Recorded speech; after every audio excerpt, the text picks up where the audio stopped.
Ted looked at the number written on the paper, and his eyes grew large. This was way more money than he had made in a year, and this guy was offering it to him for... So, what do you want to pay me for, exactly? The man in the black suit stared at him hollowly, from behind his mirrored sunglasses. He sat nonchalantly across the table in the small coffee shop that Ted had written in for the last 4 years. Ted liked the ambience here, and many of the local writers seemed to think it was a great place to read as well. Ted could see many others around him, plinking away on their MacBooks or off-the-shelf Walmart laptops as they wrote the next great American novel or the next hit screenplay. The longer the man sat there, the more Ted wished he had approached one of them instead. "It's very straightforward," the man said, his voice in cadence reminding Ted of Agent Smith in the Matrix movies. "We want to pay you for your talent. You come to our office, let us see your talent, and we pay you for it. Sounds like something you might be interested in?" Then he smiled, his lips sliding away from his perfectly artificial teeth, and Ted cringed all over. It was like a dog who'd been taught to smile, unsettling and a little alarming. But it was a lot of money. "Let me think about it," Ted hedged, and the smile slid mechanically from the man's face. He produced a business card, rising suddenly and holding it out. "Let us know if you change your mind. The offer's valid whenever you're ready." He left then, making his way for the door like a shark hunting for its next meal. Ted looked at the card and wrinkled his eyebrows. It was a plain white business card, nothing fancy, with the words "Libris Talent," because your talent should never go to waste. Ted looked at it for a while as his laptop screen went into sleep mode, darkening and allowing him to see himself as he sat in contemplation. How very curious. Ted had been writing in some form or another for his whole life. When he was a kid, he drew pictures and created games for his friends to play. Ted's pictures, his mother swore, always told a story, and his games were never the haphazard mess that his friends often concocted.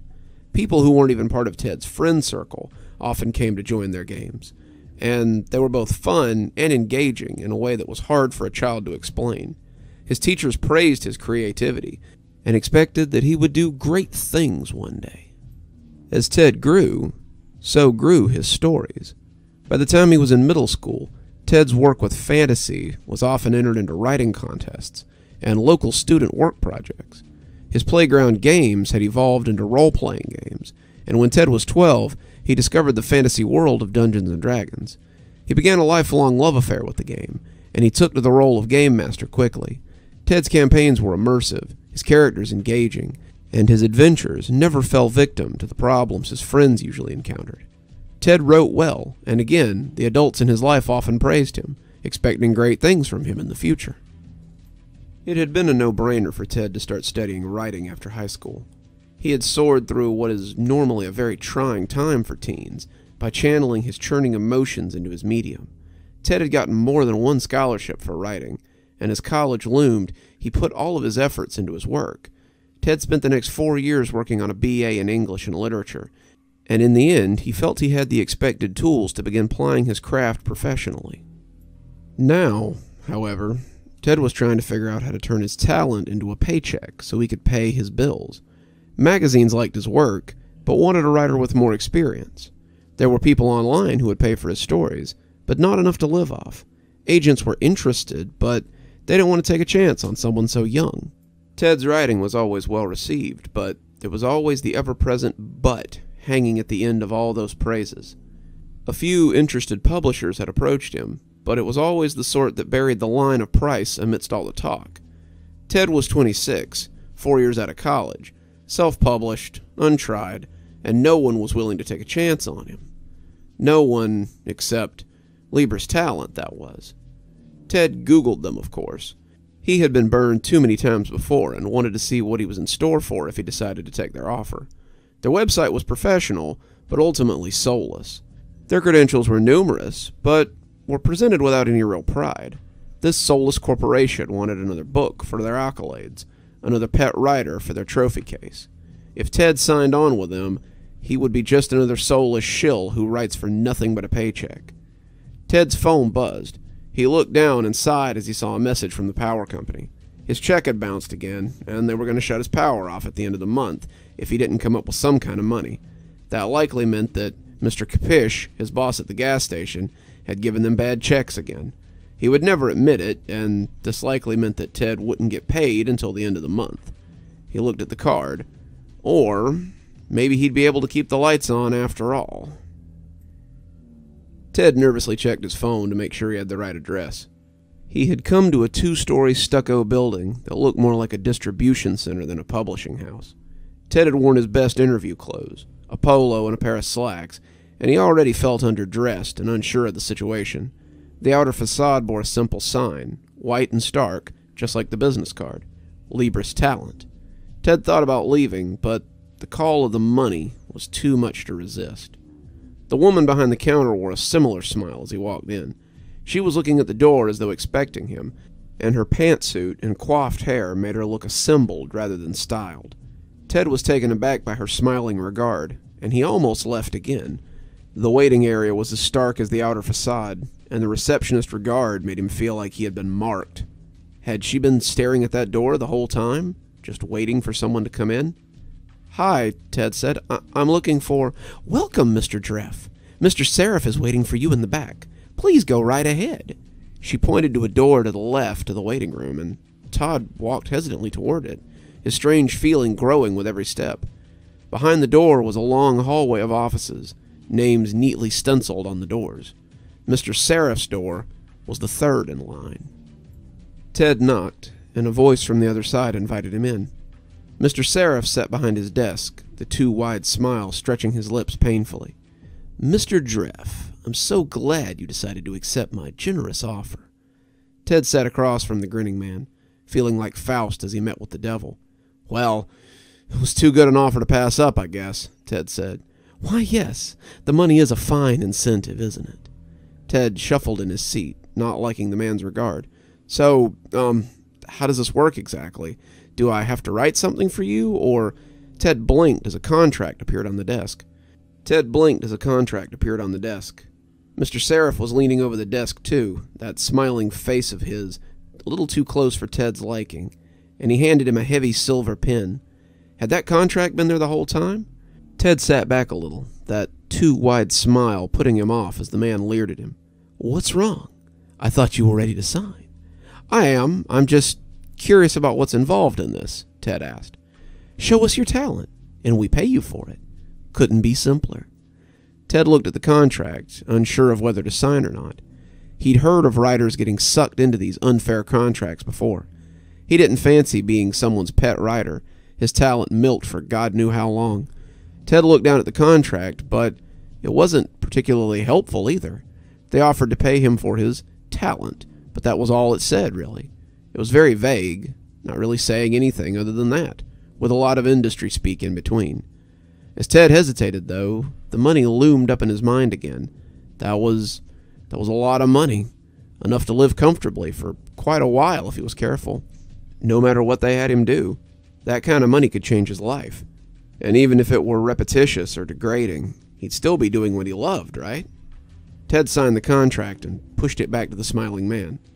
Mr. Sereph made it disappear before the ink was even dry, and Ted was left holding the bulky silver pen in his numb fingers. "Excellent. Now come with me so we can assess your talent." Mr. Sereph rose from the desk and led him out of the office. Ted followed wordlessly, still not quite sure what to expect. The long corridor slid past as they walked, and the sameness was a little disorienting.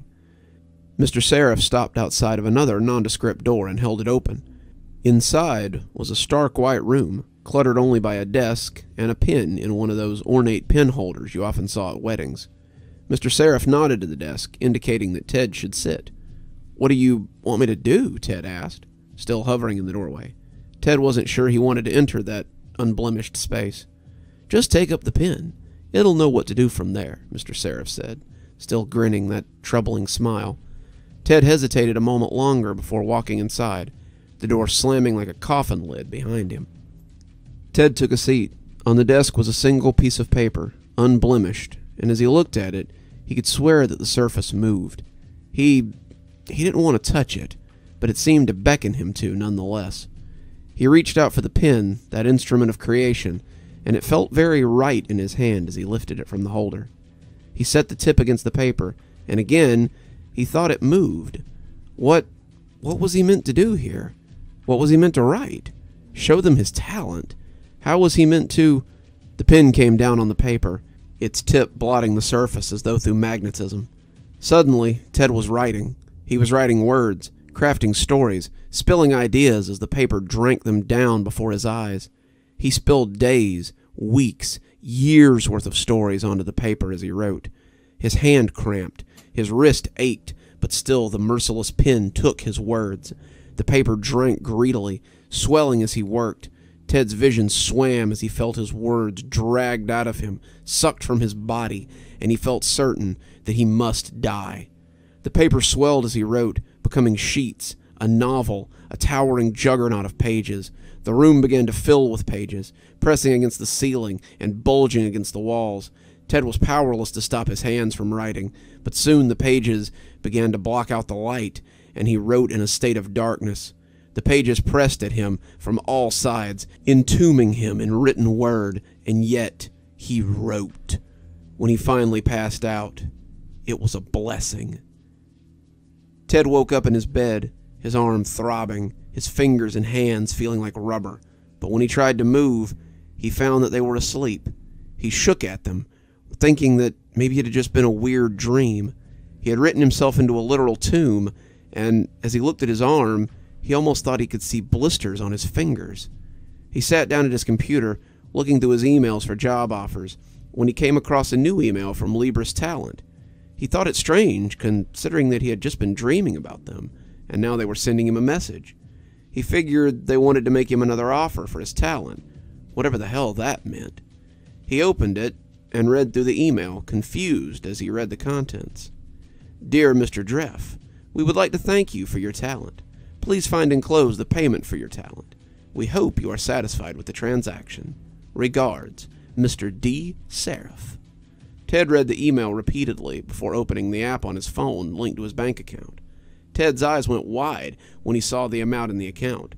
He goggled at it in disbelief. It hadn't been a dream after all. He had sold his talent, he guessed. Ted grinned as he thought of the possibilities. Mr. Sereph had been right. This amount of money could indeed be life-changing. Ted sighed as he stepped back through the door to his apartment. He'd been on a 2-week vacation in the Bahamas, spent those 2 weeks in the lap of luxury, too, and still hadn't made a dent in the amount of money Mr. Sereph had put in his bank account. It was a sobering feeling, being able to do whatever you wanted, living life that few ever dreamed of. Now he was back, though, and he supposed it was time to get back to work. The money was nice, but it wouldn't last forever. The news feed on his computer pinged to let him know that one of his favorite authors had just released a new book. Ted opened the link and looked at the book, but he felt a strange surge of confusion as he read over the synopsis. It was a new novel, not like anything the guy had ever wrote before. A world of high fantasy, a tale of adventure set in the world of Eridar, where the lords of the hunt sought the prince of... Ted was astonished. That was his story. He'd been fleshing out the concept for years, and his manuscript was almost ready for submission. He had been so close to sending it off. Well, maybe in a couple of years he would have. He had just been getting it ready before he sent it off. He wanted to make sure it was perfect. The manuscript. Ted had the manuscript saved on his Google Doc. Ted furiously opened the browser, putting in his information as he brought up the account. It would be time-stamped, dated. He could take it to the proper people and prove that his work had been stolen. He couldn't believe that something like this had happened to him. He had read about this sort of thing happening online, but he never dreamed that it would happen to him. It was unthinkable, impossible. His Google Doc was empty. The screen was devoid of content. He pulled open the drawer next to his desk, searching desperately for a thumb drive he kept there as a backup. The drawer was also empty. Ted searched the computer for traces of his manuscript, his stories, anything at all, but they had all been erased. Ted had begun to panic then. What had happened? Someone had been in his apartment. Someone had stolen his work. Someone had taken his talent. Ted combed through his emails, searching for the email from Mr. Sereph. It, too, was gone. Nowhere to be found. It was as though he had never actually spoken to anyone. He found Mr. Sereph after 3 weeks of stalking the coffee shop. He had gone down to the building that had been Lieber's Talent, but it was abandoned. The doors were locked, the sign was removed, and the building looked empty and forlorn. It had been too big of an operation to simply close up overnight. He had asked the people in the building about it, but all of them had just shook their heads, saying they didn't know anything about a talent agency or a publishing house. That was when he had taken to stalking the coffee shop. The place was always packed, and if Mr. Sereph was looking for other writers to swindle, he might come back there. He'd brought his laptop the first few times, but had finally just stopped. He was too distracted to write these days, after finding out his life had been stolen, and all he thought about was having his work returned to him. He'd spent the last 3 weeks drinking coffee and keeping his eyes peeled. He arrived when the place opened, and he didn't leave until the final customer had shuffled out. It was just after sunset on Tuesday when he found him. "What we're looking for is your talent." Ted swung his head around sharply. The man at the adjoining table was talking to a blonde girl that Ted had seen hanging around lately. She was working on a screenplay, he thought. Working hard, it seemed, and it seemed that she had gained the interest of Lieber's Talent. She looked over at the business card and told him she'd think about it before leaving in a hurry. The man sat for a moment, watching her leave, before turning to look at Ted. "Mr. Dreft, I hear you've been looking for me." Ted jumped, not sure what he would say, as Mr. Sereph came sauntering over to his table. He sat in the empty seat, his too wide smile making Ted cringe, as it always did. He took a sip of the cold coffee that Ted had left there and seemed to be waiting for him to speak. Ted still wasn't sure how to begin this encounter. In his head, Ted had always been indignant, downright angry, but now as he stared into that too wide smile, he felt unsure of what he was doing. "I assume that you're here to talk about your talent. I must say, when it hit the bestseller list, I was shocked. I suppose we could reassess your price if you're looking for more money." That lit the fire in Ted again. "I want to know exactly what the hell you think you're doing. You break into my apartment, you steal my work, clean up my hard drive, and then you think you can just bribe me with more—" "I did no such thing," Mr. Sereph said, rolling his eyes. "We paid you for your talent. Your talent was writing. You signed a contract and were compensated handsomely." "Wait, you mean you paid for my stories?" Mr. Sereph scoffed. "Stories? Mr. Dreft, have you tried to write since you woke up in your bed?" Ted thought about it. Had he written anything in the past 2 weeks? Had he even felt compelled to write anything? He had signed his name to a few things, maybe written a text or two, but other than that, he hadn't written so much as a sentence creatively. He'd been having so much fun that the need hadn't arisen, and that should have worried him. The writing was what Ted did. Without it, his life was empty. "That's right. You sold your talent rather cheaply, too, Mr. Dreft. But your kind usually does. You cut your goose open too quickly and find nothing as valuable as what you had." "So what is Lieber's Talent, then? You sell ideas to other writers?" Mr. Sereph scoffed again. "Ideas? You're still thinking too small. Do you think that talent is something that just lasts forever? Talent is a finite resource, Mr. Dreft. It flows and ebbs. Some people are lucky enough to have a large tidal pool, but some people have to buy their talent to supplement. Lieber's Talent finds those in need of talent, literary, athletic, political, what have you, and we get talent for them." Ted's blood ran cold. "So, I'll never write again?" Mr. Sereph looked a little sad. "Sorry, kiddo. Looks like you're just gonna have to live your life like one of these other talentless schlubs. But hey, if you ever decide you want to buy some talent, do keep us in touch." He left a business card on the table and made his way out. Ted sat there, hearing the click of the keyboard and the creation of raw ideas as they went on around him, and put his head in his hands.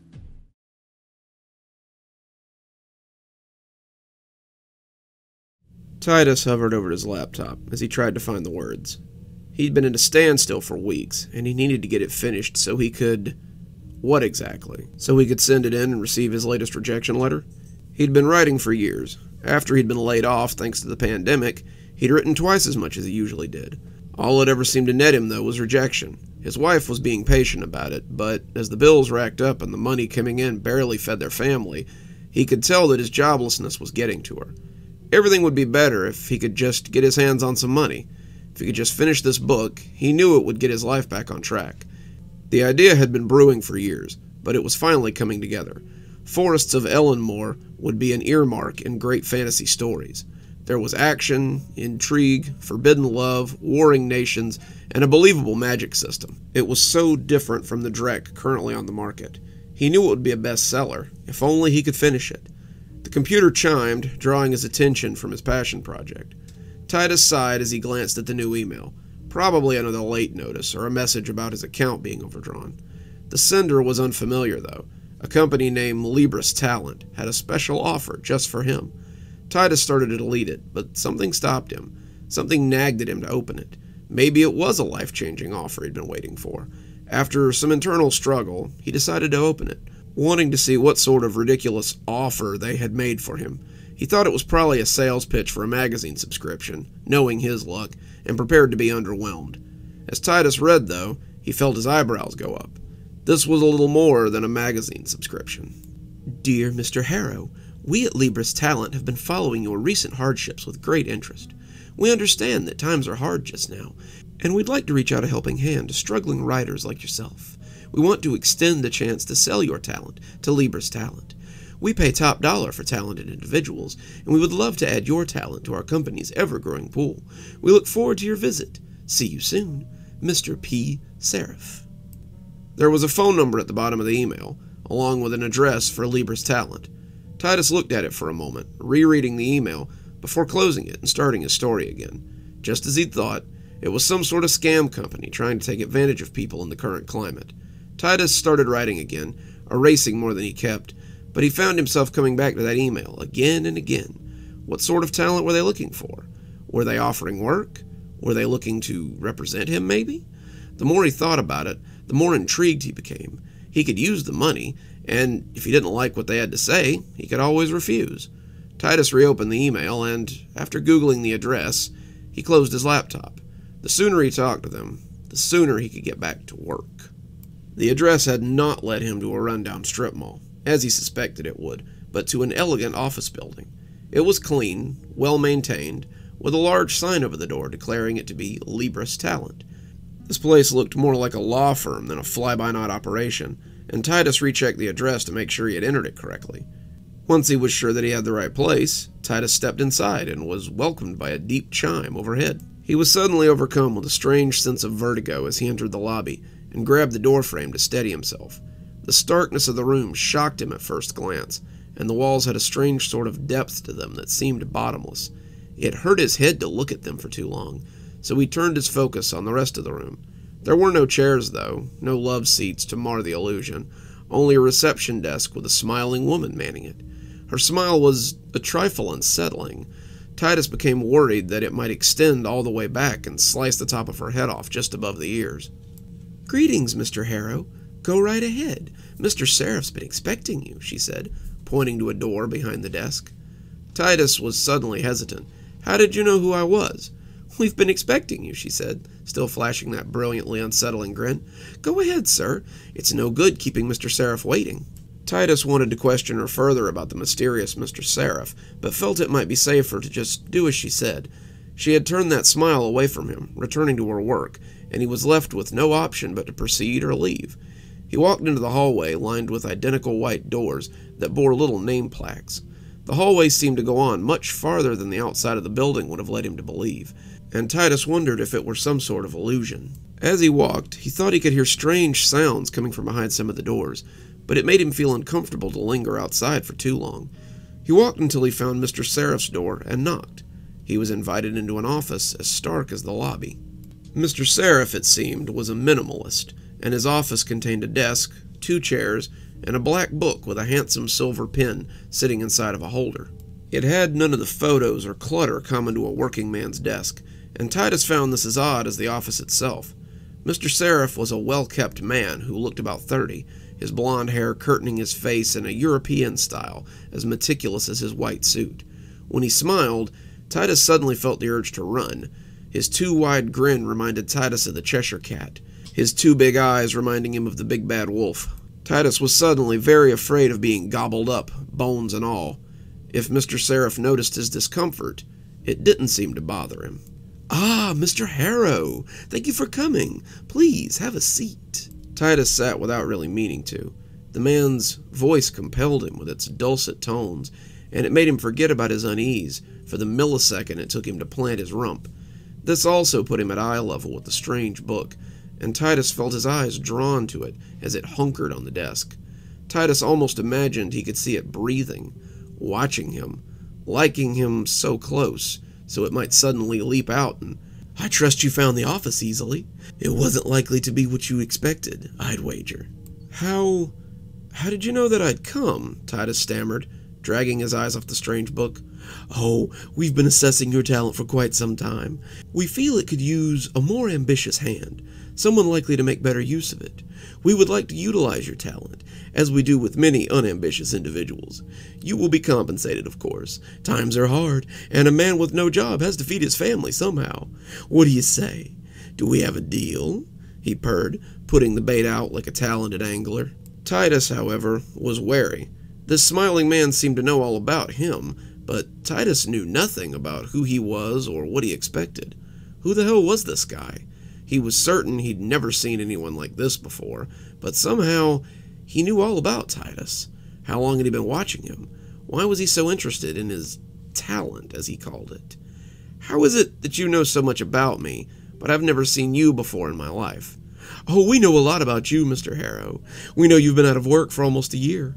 We know your wife has become the sole breadwinner for the household and is barely getting by. We know you're in a great amount of debt.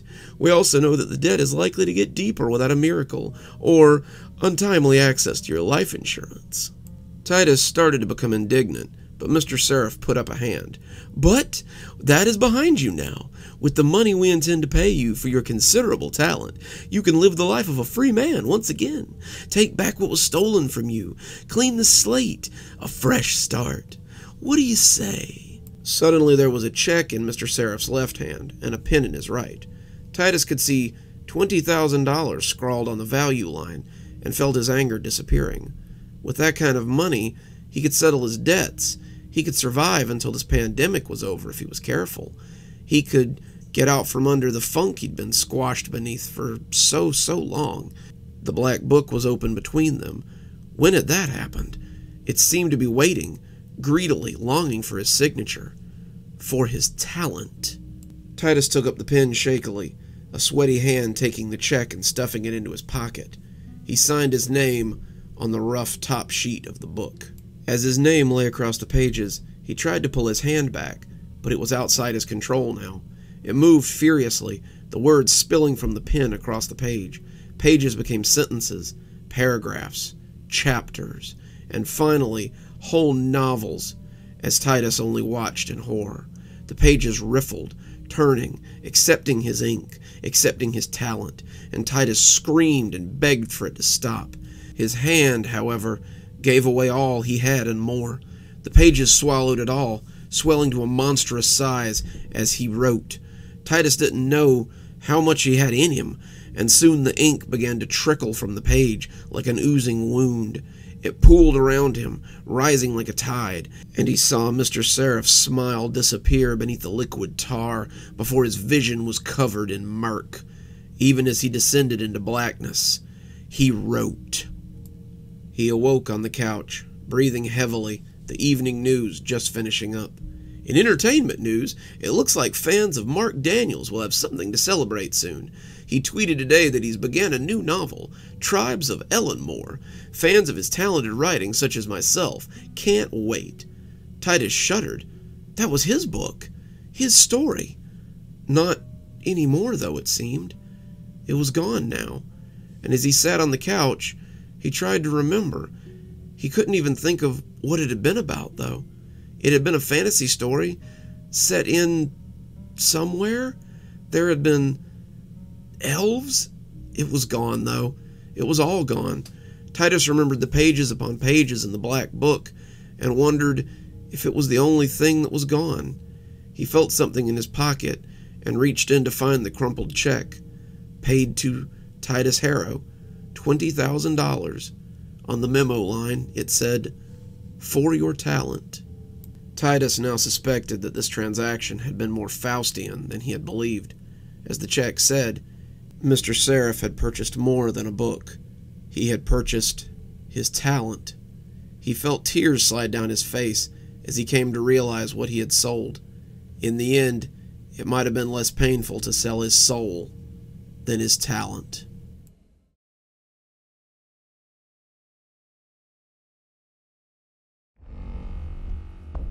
Mr. Claude T. Griggs smiled as he saw the frantic man coming shakily towards him from across the bar. He had expected this. He had sold him exactly what he'd asked for, but not necessarily what he'd wanted. It served him right, though, Claudius thought, as he took another sip from his drink. The man, this Mr. Sereph, had clearly been tricking people for a long time. It was time he had a taste. Mr. Sereph slammed his hands down on the table, and the heads that turned quickly looked away again. This was none of their concern, and they didn't want to get involved with this wild and unstable fellow. "What did you do?" he whispered harshly. "What in the hell did you do?" "Sold you my talent. It was what you wanted, wasn't it?" Claudius asked, taking another leisurely sip from his glass. He tried to keep the smile from his face as he said it, but he failed miserably. It was just too funny, after all. Libris Talent had contacted him in the usual way. They had seen some of his work online, a burgeoning crime novel about a serial killer and his murder spree, and though it was coming along nicely, it was really more of a hobby. Claudius had things he was passionate about, a career he was striving to advance in, and writing was just a hobby at the end of the day.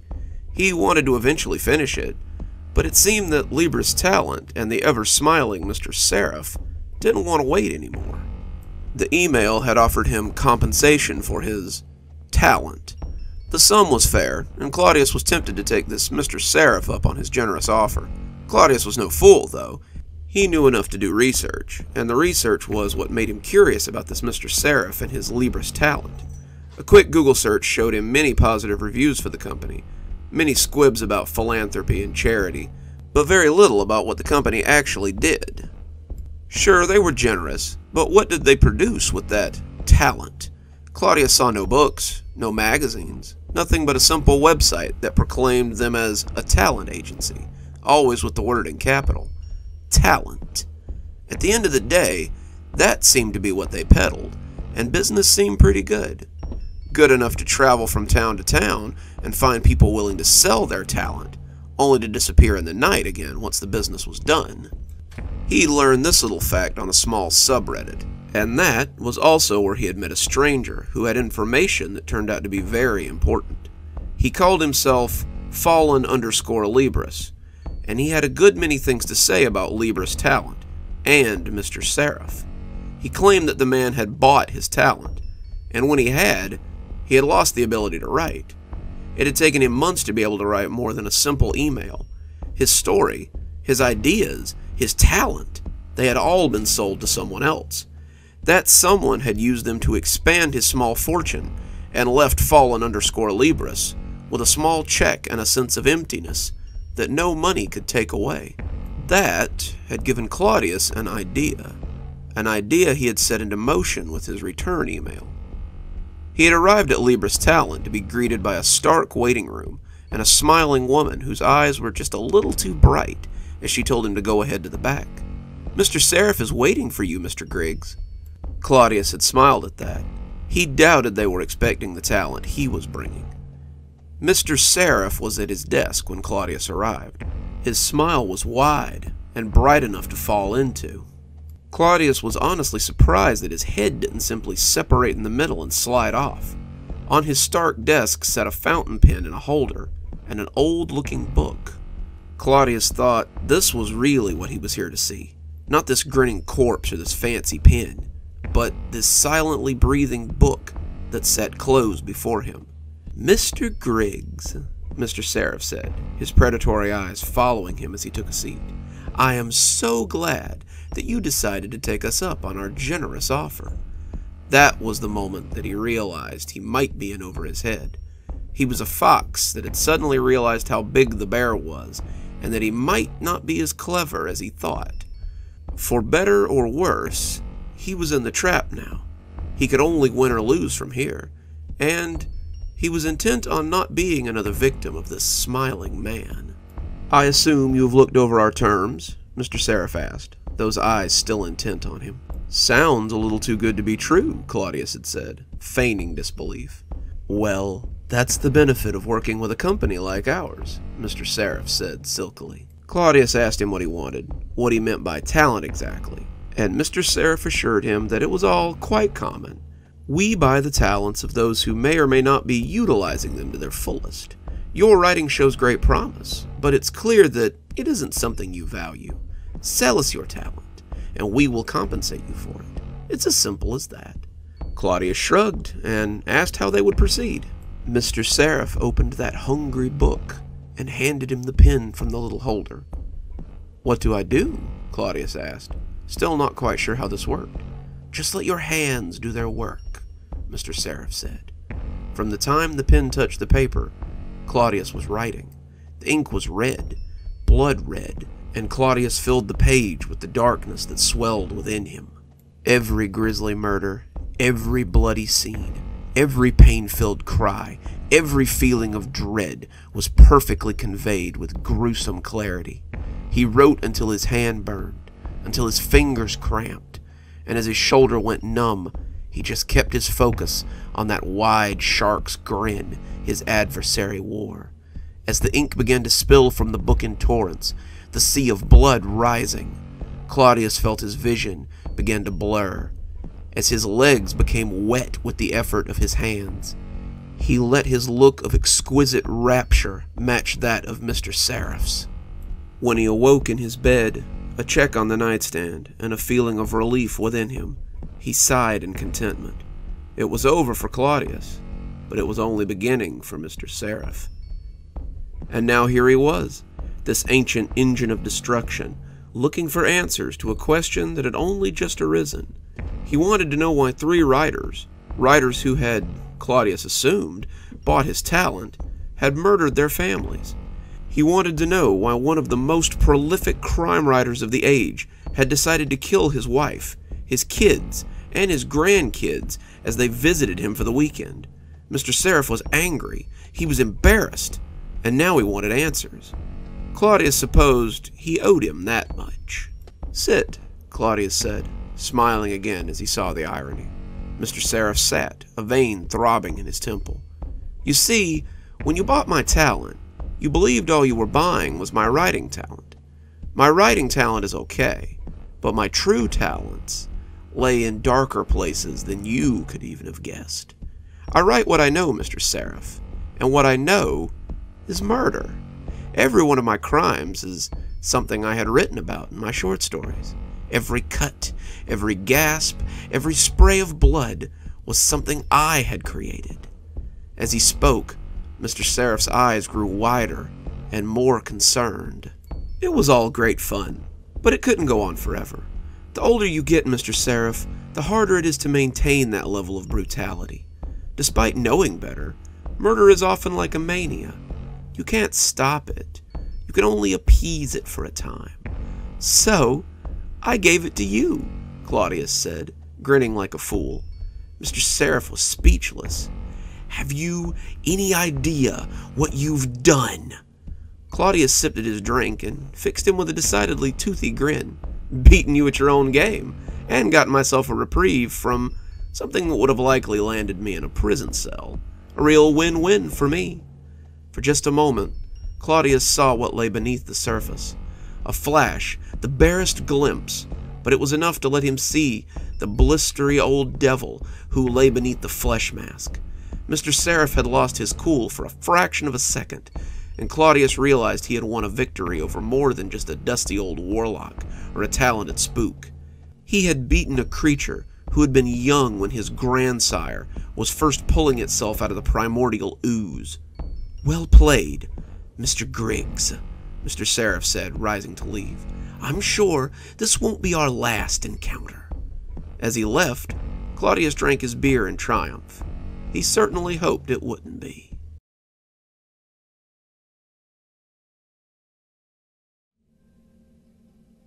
Dylan drummed his fingers on the desk as he stared at the blank screen. The Darrow Feuds by Dylan Mandry. He'd been looking at that title for 3 months, and it was starting to grind against his sanity. He needed this book to come together, but he just didn't have the words. The sequel to Darrow Farm had been highly anticipated after the first one had spent 6 weeks on the New York Times bestseller list. It had been a somber tale of pioneers looking for a fresh start, and the strange and frightening neighbors they had found in the woods around Utah's Helman Valley. People had loved his description of the farmer's daughters, especially Gloria, who had ultimately been tempted by the strange creatures who resided within the forest and decided to leave the safety of her Protestant father and his homestead. They had wanted to know what happened next for the pioneer family, and Dylan's agent had been absolutely feral for his notes on the next part of the series. Dylan had been pretty interested in the notes too, wherever they were. The fact of the matter was, Dylan had begun to come to terms with the idea that he might not have another book in him. It hadn't been so bad at first. The book was successful, selling something like 6,000 copies in the first week. He had been happy, his publisher had been happy, and his agent had been all smiles when he congratulated him on making the list. This was amazing for a first-time author, but when the book sold another 6,000 copies the week after that, Dylan was taken by surprise.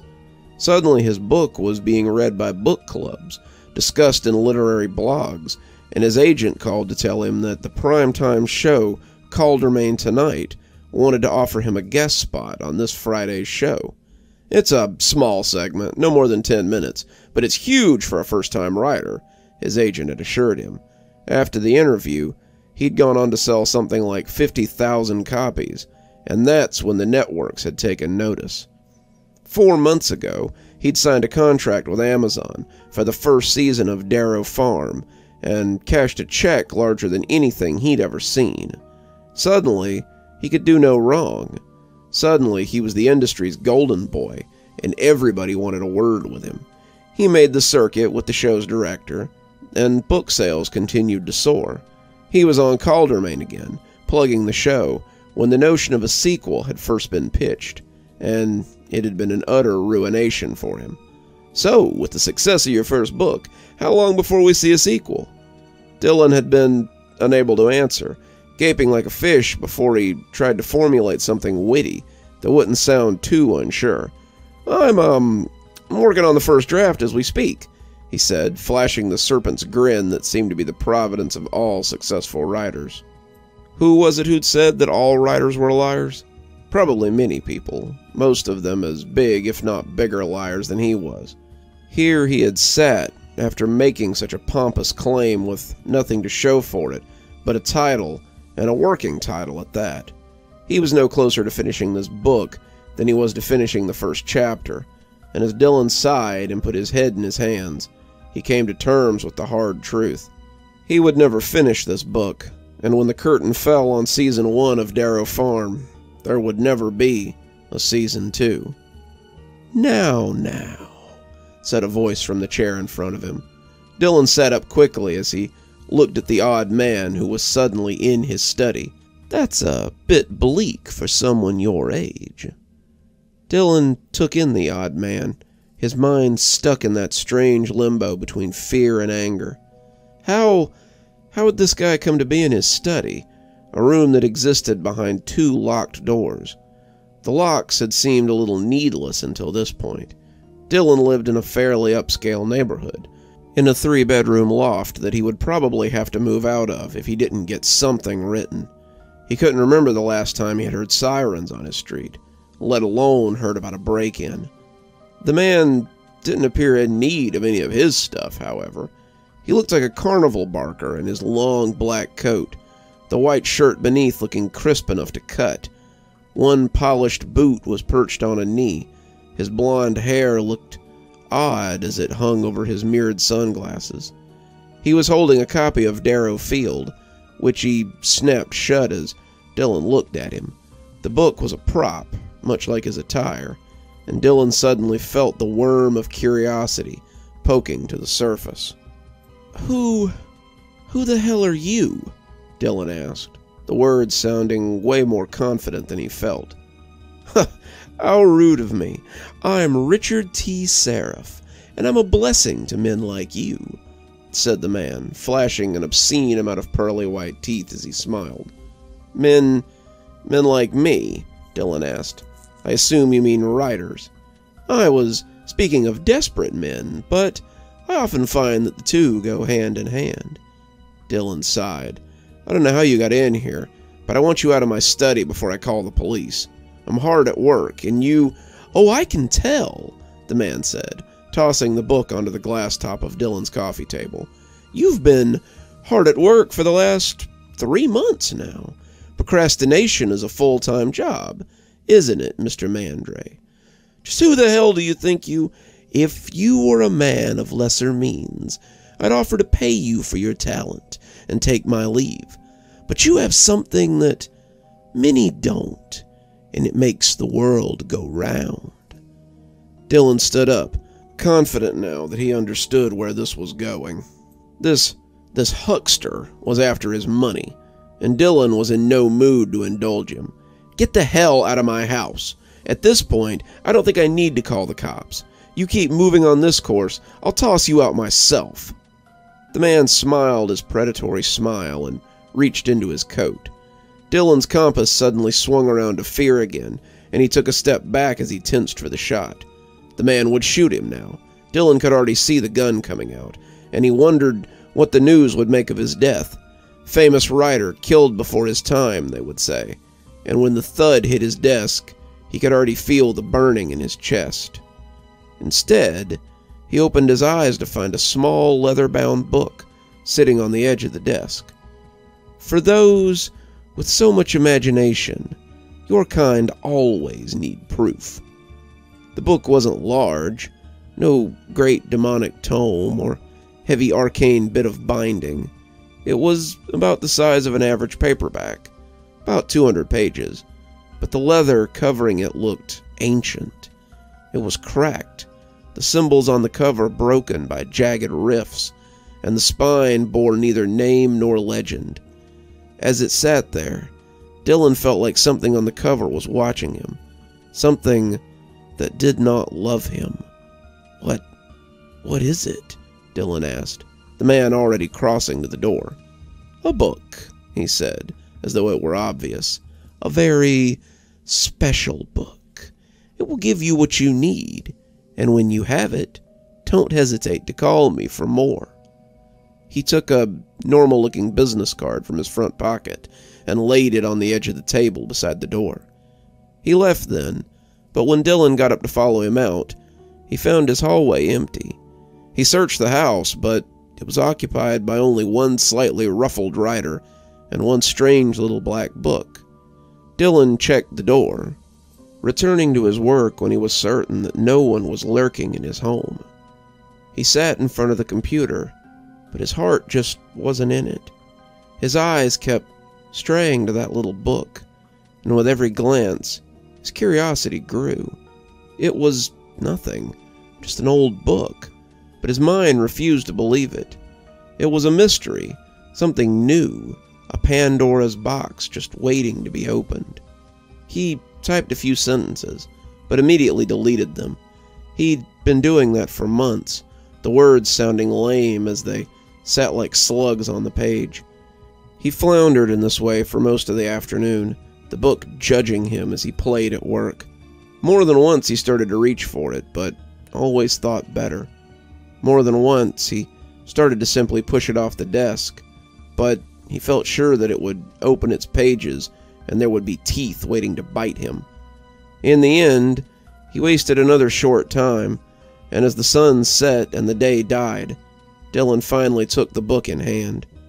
He couldn't stand it anymore, and when he opened it up, he was suddenly sorry he had given in. The book made a hollow sound as it landed on the ground, but Dylan was suddenly rendered blind. An ice pick had lodged itself between his eyes, and the sudden, blinding revelation made him glad that he'd been sitting. He had experienced insight before, but this was akin to the most intimate defilement. If he could find the strength to lift his hands, Dylan imagined that he would feel his brain pattering to the carpet where a bullet had ripped through his skull. He was falling into some bright abyss from which there was no escape. And then, suddenly, it was all gone. He was sitting in his chair, his hands empty, but his mind was full. He wrote the rest of that day and well into the next, and when he emailed his agent the first 10 chapters of what he'd written, his agent's response was one of bemused confusion. "This is not a sequel to Darrow Farms," he said, when he called him 3 hours later. "Is that a problem?" Dylan asked, already guessing the answer. "If the chapters are as good as these, I doubt it will be," he said, and Dylan could hear the smile in his voice. He was sitting at his laptop again, waiting to be inspired. Roland's War had been the story of a cavalry deserter who defended a town he was settling in from a group of his old army brothers turned outlaw. It was well received, outselling Darrow Farms and earning a movie this time instead of a TV show. Kurt Russell had been cast as Roland, the main character, and the check he had been cut this time was even bigger than the one before. The royalties from Darrow Farms' TV show had also been substantial, and that's why he found himself here again. Amazon wanted a season 2, his publisher wanted a sequel, and Dylan, yet again, found himself trying to create straw from gold. He had written a few sentences that he liked, and a few paragraphs that he felt confident about, but he knew he would delete most of it later. The book was DOA, and he knew the likelihood of it coming out at all was slim to nil. He might as well try to write a sequel to Roland's War for all the good that would do him. As he wrote and erased, he thought again about the man in the black coat. He had looked at the business card more than once since that day a year ago, and he opened his desk drawer as he took it out and looked at it again. Richard T. Sereph and Libris Talent were printed on the front, along with a phone number. He could call him again, Dylan knew, but he had resisted up until now. He had no proof that Roland's War had anything to do with the book that Sereph had left behind. But, he thought as he hit the delete key on the better part of an hour's worth of work, he didn't have any proof that it hadn't. The phone rang only once, before Dylan heard that smooth, oily voice waft through his ears. "Why, Mr. Mandry, to what do I owe the pleasure?" Dylan gulped. The man knew his number, a number he had never given him. I need more," he half-whispered, and he could hear the muscles in the old demon's face as they creaked into a grin. "The price is 100,000, sent to my account that I am about to message you." A text popped up with the information to a private bank account. And when do I... But Sereph cut him off. "When the money is transferred, you will receive your book." But how long?" Dylan asked, his fingers dancing over the keys as he finished the operation. He had hit send on the money when the sound of his doorbell came from downstairs.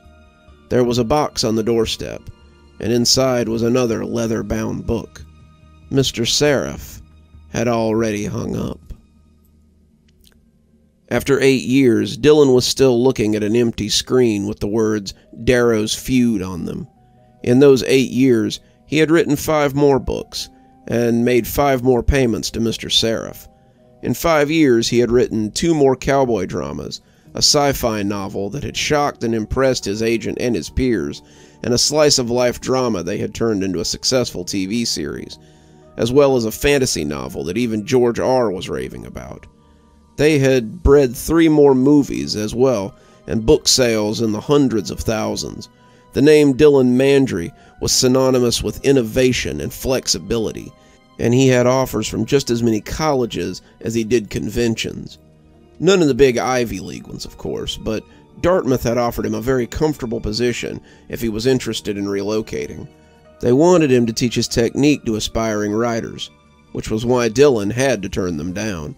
It would be difficult to teach a class on get rich and outsource your ideas to a magic man with books that scramble your brains 101. His agent and his publisher had long ago stopped asking for a sequel to Darrow Farm. They had decided that he was a one-book man, and they had both made enough money off of him to be satisfied with his writing process.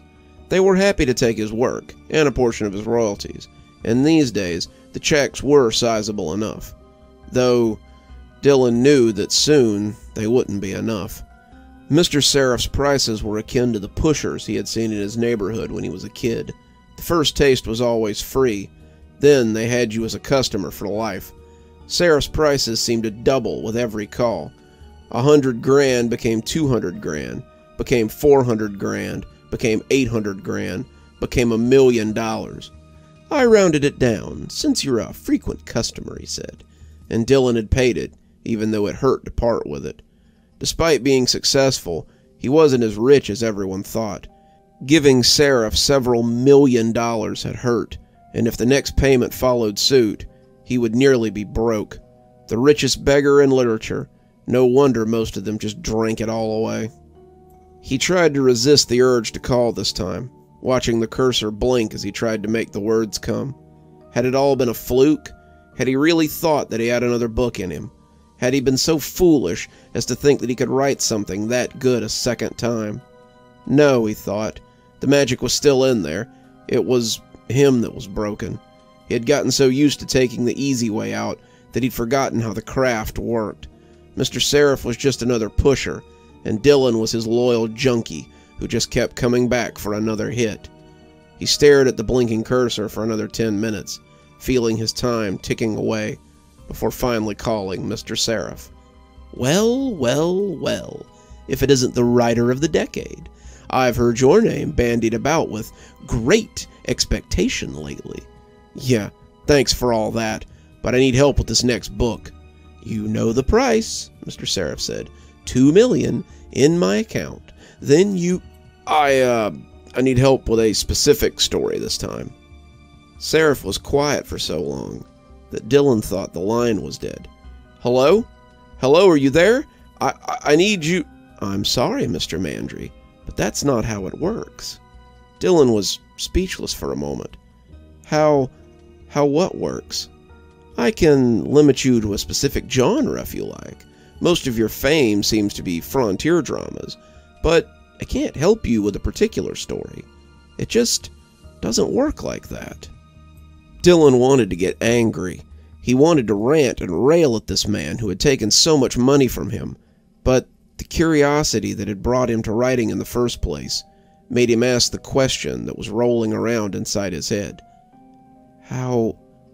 How does it work? That same muscle-tightening sound, like old ropes on a mast, could be heard as Mr. Sereph flashed his crest kid smile from the other side of the phone. Do you care? Dylan did, but he said no. Some things were better left unsaid. Mr. Mandry, how do you write across multiple genres like that? Where do you find the inspiration? Dylan hoped they couldn't see him hide his guilty smile as he buried it. Well, I find that inspiration is fickle.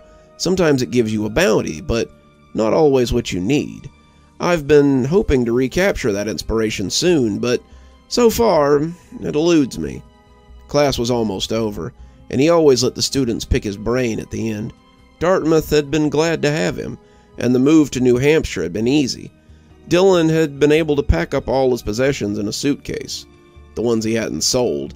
He had kept 2 suits, some day wear, his laptop, and a few books. He had come to a new city with little more than the clothes on his back. If the 5 years before had been tumultuous, then the 5 that had come after had been turbulent. He still had no sequel to Darrow Farm, but he had published 2 more bestsellers. Both had been 2 years apart, and both had been the sort of oat operas that he had started with. The first was the best of them, Flanders Holdfast, and when Amazon had asked if they could adapt it for the series, He had told them to go right ahead. They had asked if he would mind helping them with the second season when all was said and done, and he had also agreed to that. Whatever magic had produced Darrow Farm had dried up, and he had come to terms with the fact that he was dry too. The second had been only 2 years before, and that was when he'd come to terms with the fact that he'd had a problem. Margaret's sachet had sold decently, but it had come nowhere near the cost of it. That had been when Dylan had sold all his things and moved to New Hampshire. The loft he lived in, the first eds he'd collected in college, the Dickens third eds he'd had from his father, his clothes, his signature, his blood, his sperm, whatever it took to get that next hit of success. He had long ago given up on the idea that one of these hits would be the sequel he wanted, but that hardly mattered. He wanted the high of seeing his name in print, the euphoria of being in the mouths of every important person in his circle, the dizzying feeling as he looked down from his ivory tower at all the little people who wish they could be him. That's why he was working here. He needed the money. He needed it bad. And if he intended to feel that jolt again before he died, he would pay for another hit of that sweetest nectar. He realized he'd been staring out the window and pointed to a young man in the front row. He thought his name might be Max, or maybe Philip, but after the numbers on the roster passed 10, Dylan had trouble remembering everyone unless they made an impression. He regretted calling on him when he stood up, that hateful artifact clutched in his hand like a crucifix. He wondered if Dracula had looked at the cross the way that he now looked at copies of Darrow Farm, and as the boy's teeth fixed into a flattered grin, Dylan tried to make his own do likewise. "I just wanted to tell you what this book meant to me when I was a kid. I loved all your books, and I'm not even a sci-fi reader usually, but this one really spoke to me. I know you must hear it all the time, but do you think you'll ever do a sequel to Darrow Farm?" Dylan thought about how to answer the question tactfully, and finally decided on the truth. No, probably not. I've been trying for years, and I just can't make it work. They dispersed then, seeming to understand that this was a good time to make themselves scarce. He reminded them to work on their chapters for peer-proofing tomorrow, and sat heavily in his chair as he thought again about Darrow's feud. It had been 11 years. If he hadn't done it now, he supposed he never would. "Mr. Mandry?" Dylan looked up to see the same kid who'd asked the question, remembering suddenly that his name was Malcolm. Sorry to bother you, sir, but I was wondering if..." He floundered a little, setting the copy of Darrow Farm on Dylan's desk. He wanted an autograph. They always did. The kid had turned to dig in his bag, looking for a pen, Dylan had no doubt. Dylan tried not to sigh as he reached into his desk and took out his own pen, signing the dust jacket as he slid it back to him. He tried to smile, but it was so hard with the proof of his failure sitting right in his face. "There you go, kid. I usually charge $25 for one of those, but your tuition keeps me warm, so this one's on the house." Malcolm smiled, but when his hand came out of the bag, he was holding a sheaf of papers.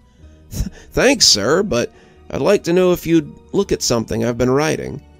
His hands were shaking a little, and Dylan looked at the clock before taking the offered pages.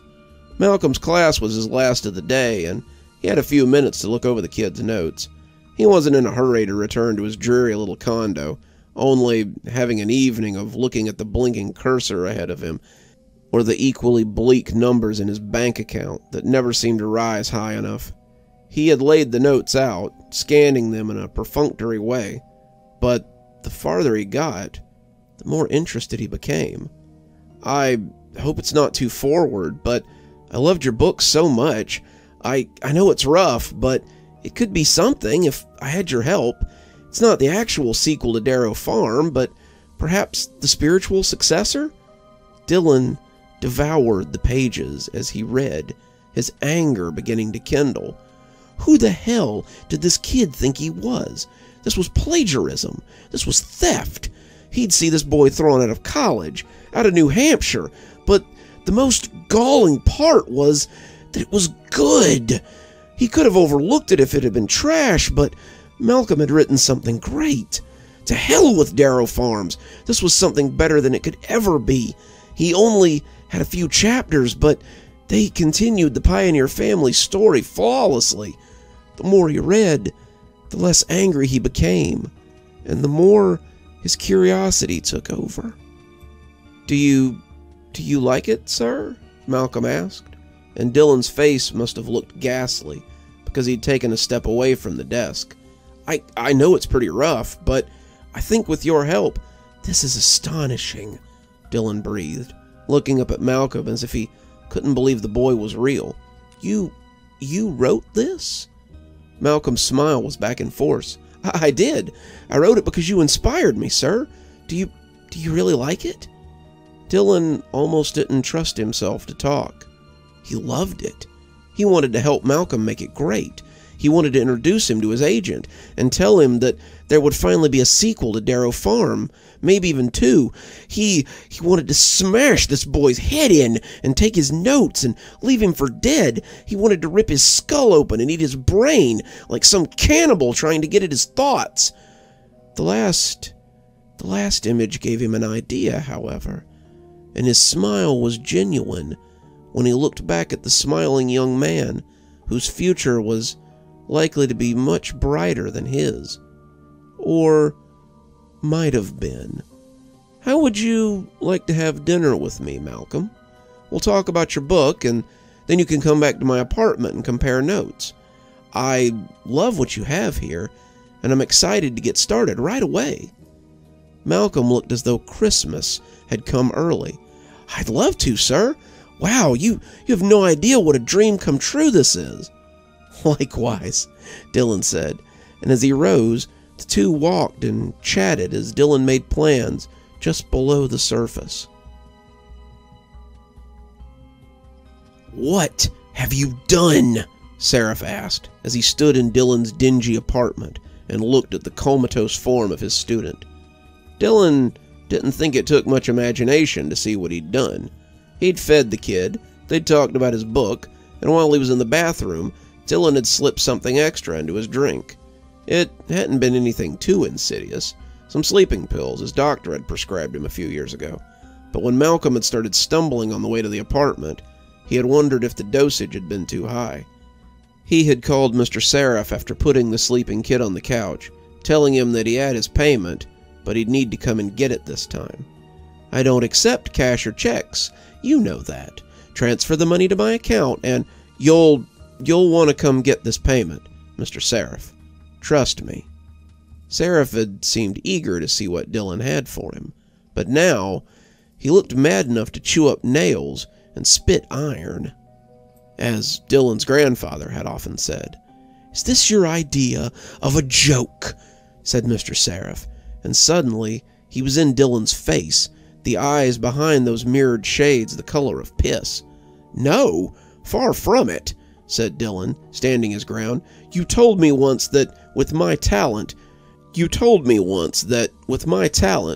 would have just paid me for it and been done with me. But I had money, so I could afford what others couldn't." "Get to the point," Mr. Sereph spat, his face still very close to Dylan's, close enough to make him afraid that he would bite him. "I take that to mean that you take these stories from other writers. I want his story. You can keep whatever else he has up there, but I want Darrow feud. Take the rest. Take him. Take whatever you need, but I need that story." It was Mr. Seraph's turn to look taken aback, but his smile had returned. "Wake him up before whatever you gave him wears off," he said, and he took a familiar-looking book from his coat. "It might help if he's a little groggy when he makes this deal." Caldermain smiled as the lights came up, and Dylan was once again bathed in their glow. He was back, riding the euphoria of his high, and he never wanted to come down. He had finally done it.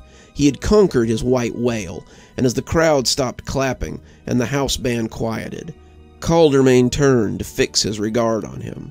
"I never thought I'd say this, but it's a pleasure to have you on the show again, Mr. Mandry, with your sequel to Darrow Farm." The crowd clapped again, and Dylan gave them a peek at the first cover. It had been the greatest 6 months of his life. He had received Malcolm's story in the usual way, but Mr. Sereph had refused any sort of payment.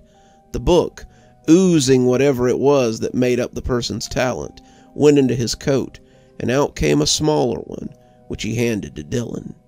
The boy's talent was substantial. This will help other writers and more than make up for your foolishness. I had never considered doing business like this, but you humans are always so inventive when it comes to the old sins. Please let me know if you stumble across any other tasty morsels in your class. The writing world truly is a tank of sharks, and their hunger is wide and deep. Malcolm had dropped out of his class the following week, and Dylan saw later that he had left the university altogether. He hoped the boy found something to take up his empty hours, but didn't really think about what he had done past that. All writers were liars, after all, and lying to themselves was no exception. So, it's been a decade or so since we sat in this very spot and brought up Darrow Farm. What led you to write a sequel after so long away from the source material? Well, Calder, inspiration is a fickle business. Sometimes it truly finds you when you least expect it.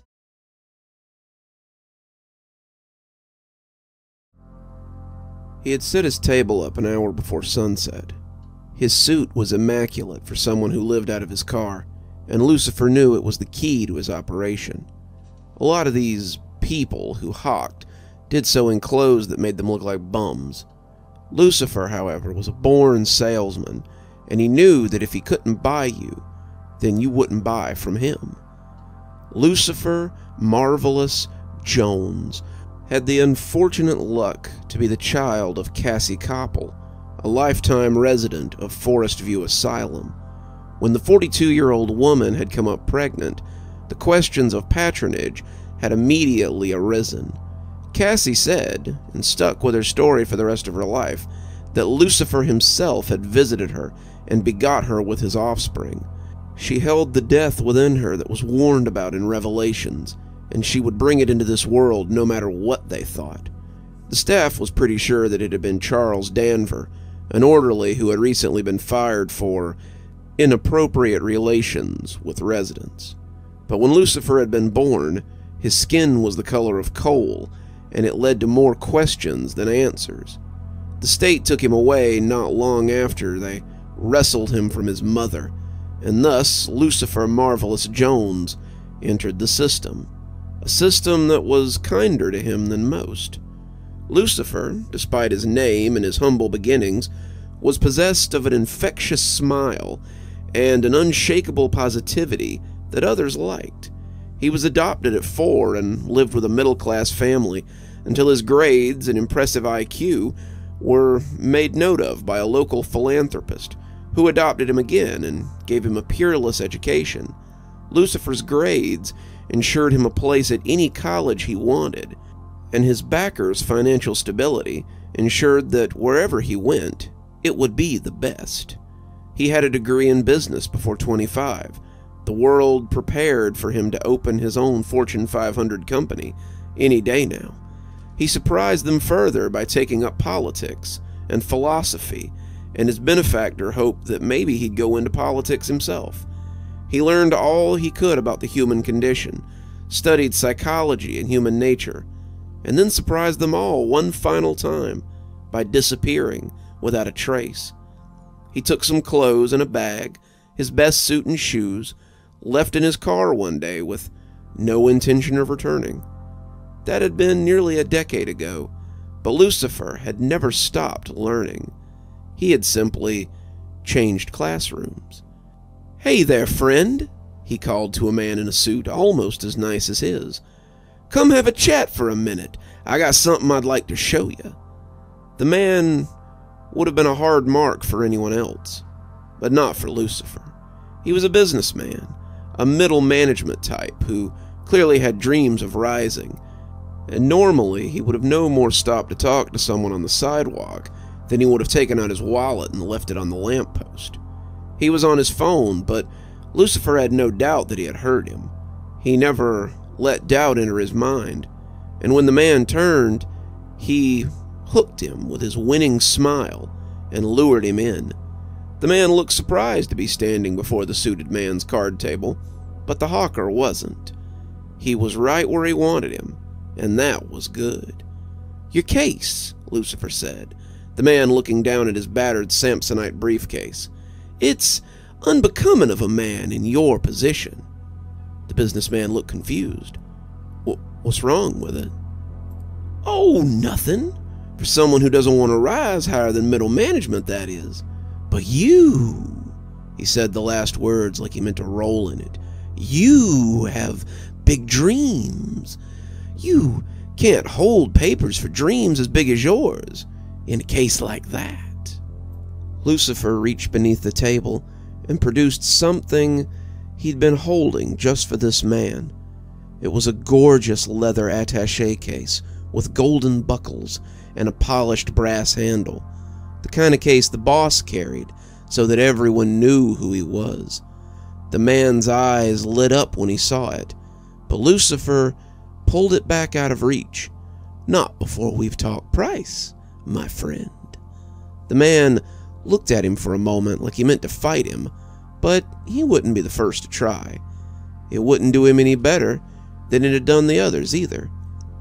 "The price," Lucifer said, his voice dropping a little, "is something small. Give me what you have in your wallet for starters. I know it isn't much, but the second part is the big ask." The man nodded, shakily fishing his wallet out before handing Lucifer the $300 inside. Lucifer produced a gym bag then, placing it on the table gingerly. "Take this bag to 2369 Hammerlock Plaza.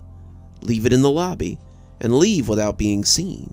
If you're seen, I'll know and come to get the case back. Do this, and the case will be yours." The man looked enraptured as he took the bag and case, nodding furiously before heading up the sidewalk with a new spring in his step. "That was deftly done," said someone from behind him. "You have a definite talent, my friend." Lucifer didn't jump, didn't tense, but it was the first time in a while that someone had snuck up on him. He turned his head a little as he saw the man in the coal-black suit, his hands on the end of a cane and his rump on the bench where Lucifer had taken the case from. "I should hope so, sir. I've been perfecting my art for years," Lucifer said. "Longer than you might suspect, I think," the man said, but Lucifer didn't let it affect him. He turned back to the crowd, angry that he had almost missed the woman as she came walking past. He'd been planning this for weeks, and he wasn't about to miss his chance. "Excuse me, ma'am," he said, his smile attached when she turned with a nearly rehearsed swivel. "I believe I have something that you might be looking for." She walked over dreamily, and when he pulled out the porcelain figure from beneath the table, she shuddered in surprise. How did you know?" she said, reaching for it with a shaky hand. He covered it, though, with his big dark one, smiling disarmingly as he set the hook. "I have an eye for precious things, and people who share a love of fine things. All I ask," he said as he produced a letter, "is that you drop this into a mailbox for me. Somewhere near your work should do it, and you can take your prize with you." She snatched the letter, nodding as she took the figurine and walked briskly away. "Did you need something, friend?" Lucifer asked, without looking at the man. "I don't believe I've seen a face as distinct as yours before." The man had a smile that belonged in a funhouse, but Lucifer couldn't deny that he was charming and had a certain magnetism to him. "Oh, it isn't what you can do for me," the man said. "It's more what I can do for you. A man of your talent could—" "Hold that thought," Lucifer said. whistling to a high school girl as she came walking past. Her eyes traveled from her phone for the first time in hours, and she came over to the hawker willingly enough. When he pulled out the bag, the look told him that she would have done all manner of degrading things to have it. Lucifer, however, needed no such act. "Take this letter to the owner of the deli on 3rd and Foreman. Tell him 7 o'clock, and don't be late. Bring the number 3 to the house we discussed. Do this, or this bag will be back in my possession by nightfall. Understand?" She nodded, thanking him again and again before walking away in a hurry. "Now then," Lucifer said, "you were saying." "As I was saying, your talents are of interest to us. We would like to purchase them for our company so that they can be utilized by our clients." "How interesting," Lucifer commented. "Does that line often work on people?" The man looked taken aback by his statement. "Excuse me?" "Oh, no disrespect, but I suspect that you're used to doing business with desperate individuals who value money a bit too much. The wording of your statement leads them to believe you're offering them work or perhaps a trade. They don't realize their mistake until the deal is struck, then must lament at leisure what they have lost. Am I close?" The man wanted to be angry, Lucifer could tell, but there was a level of curiosity to the old devil that intrigued him as much as it intrigued him. "But not you?" he asked, switching his grin for something a little more sardonic. "You're too great a salesman to be huckstered by my obvious naivete." Lucifer laughed. "You are many things, sir, but I don't believe that naive is one of them. No, you're someone whose empire makes mine look like a sandcastle to a king. I admit, I doubt I am as skilled a liar as you are, nor do I have as much experience rooking the sheep as Richard T. Sereph, but I'm no layman, and I can smell a predator when it enters my territory." The man's eyes gave away his surprise at being named, but his smile was no less merry. "Very well met, Lucifer Marvelous Jones. It seems that you have me at a disadvantage, something that doesn't often happen in my line of work." Lucifer steepled his fingers, letting the crowd pass behind him as the real battle of wills happened right here on his busy street corner. This was the single greatest deal of the man's life, and he knew it had the potential to go bad with only a single misstep. Lucifer had made worse deals, however, and was always willing to bet on his abilities. Besides, he'd come prepared for this meeting.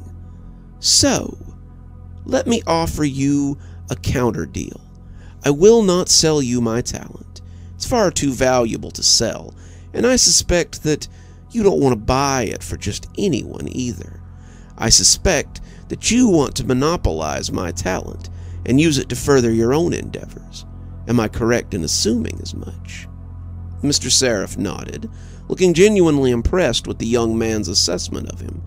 "Impressive, but I should have suspected nothing less from the shadow broker of East Los Angeles. And yet, you thought that I'd sell my talent like someone looking for a fix," he said, putting his old tone back on with a laugh, showing that he wasn't insulted, but only disappointed. Mr. Sereph shrugged. "I had to try. I haven't come up against one of your kind who is such a match for me in a long time, and are unlikely to for quite some time," Lucifer admonished. "I am, after all, the Antichrist, if you believe my mother." Mr. Sereph's laugh was rich and terrible, and many of the people walking by shuddered, though they knew not why. I can assure you, Mr. Jones, you are not. That one has not yet been born, and hopefully will not be for many generations yet. "In that case," said Mr. Jones, "I propose a trade." Mr. Sereph raised an eyebrow at him. "A trade, you say?" "Never fear, sir. It's a trade that's mutually beneficial for both of us." "I'm all ears," said Mr. Sereph, smiling as he folded his hands in his lap. Here it was, his one chance. Lucifer hoped he was up to the challenge. "I propose that you hire me, and we further each other's objectives."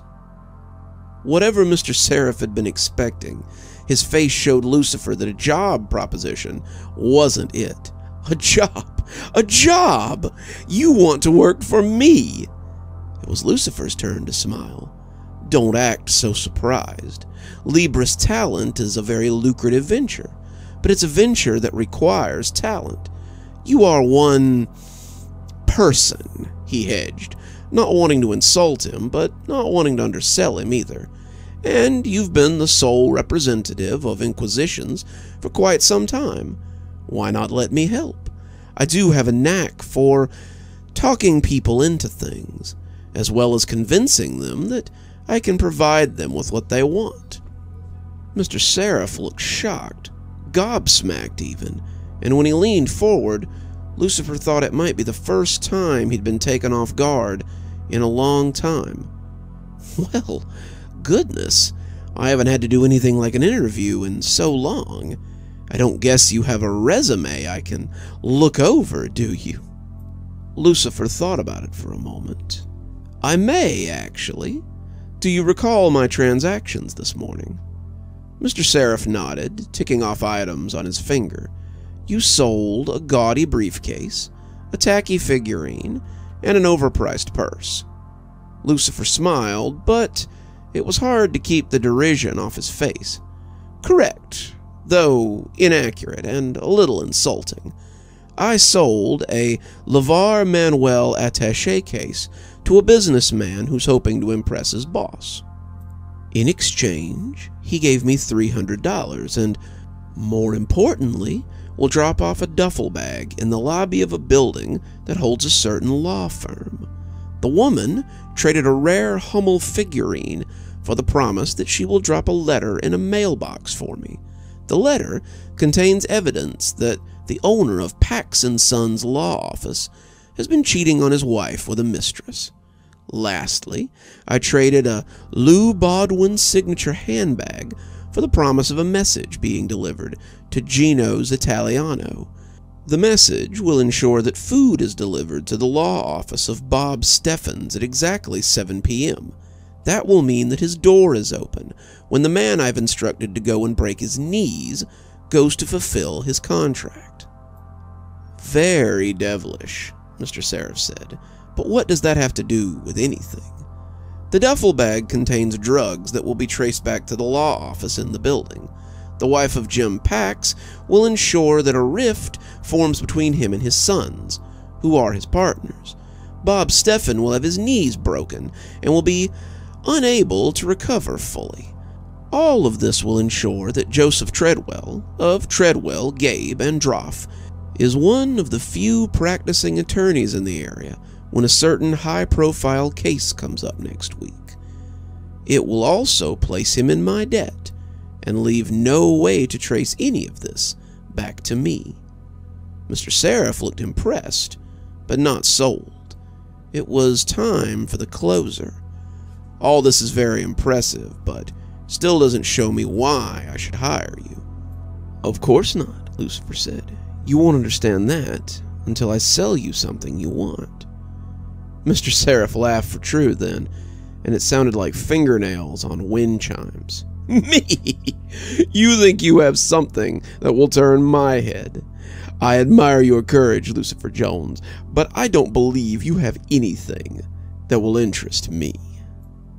"We'll see," Lucifer said, leaning down so he could reach beneath the bench where Mr. Sereph sat. From beneath him, he took a box, a simple wooden box, but as he set it in his lap, he knew the old demon could sense something within it. It was something special, the first and only gift his mother had ever given him, except his life. He'd kept it since it had been mailed to him by someone at the adoption agency when he had turned 18. It was his most prized possession, and he knew it was just what he needed. Did you know that the doctor handed my mother something on the day I was born? Something very special. Oh? Mr. Sereph asked, trying for disinterest, but finding it hard to maintain.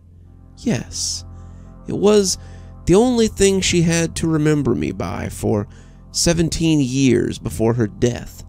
They said that a week before she died, she mailed it to my caseworker, telling me that it was my birthright and my inheritance. It's my most prized possession, and if you agree to hire me, I'll give it to you. Mr. Sereph swallowed loudly, his eyes boring into the box as he waited for it to be unveiled. Lucifer opened the box, and inside was a wonder. It was a black feather, the end forged into an ink pen, and it was the most beautiful thing that Lucifer had ever seen. He had sat in bed the night after receiving it and ran the feather over his chin, feeling its texture and hearing the words of the letter in a voice that he had never heard in life. "It's your birthright, your inheritance," the letter had said, and he had known it was very special. Mr. Sereph looked at the feather, delighted and not bothering to hide it. He was like a child who receives exactly what he wants for Christmas, and now cannot believe that he's seen it made real. It was clear that he wanted to reach for it, but he seemed unable to just yet. Where did you get this?" he asked breathlessly. "My mother claimed I was holding it when she delivered me, and she claimed it was proof of my true patronage." When Mr. Sereph tried to reach for it, his long-fingered hands trembling, Lucifer closed the box with a snap. "What do you say?" Lucifer asked, offering him a hand. Mr. Sereph thought about it, clearly not used to being on this end of the deal, before shaking it with a smile and a deep belly laugh. "Welcome to Libra's talent, Lucifer Marvelous Jones. I believe you will fit in very well here."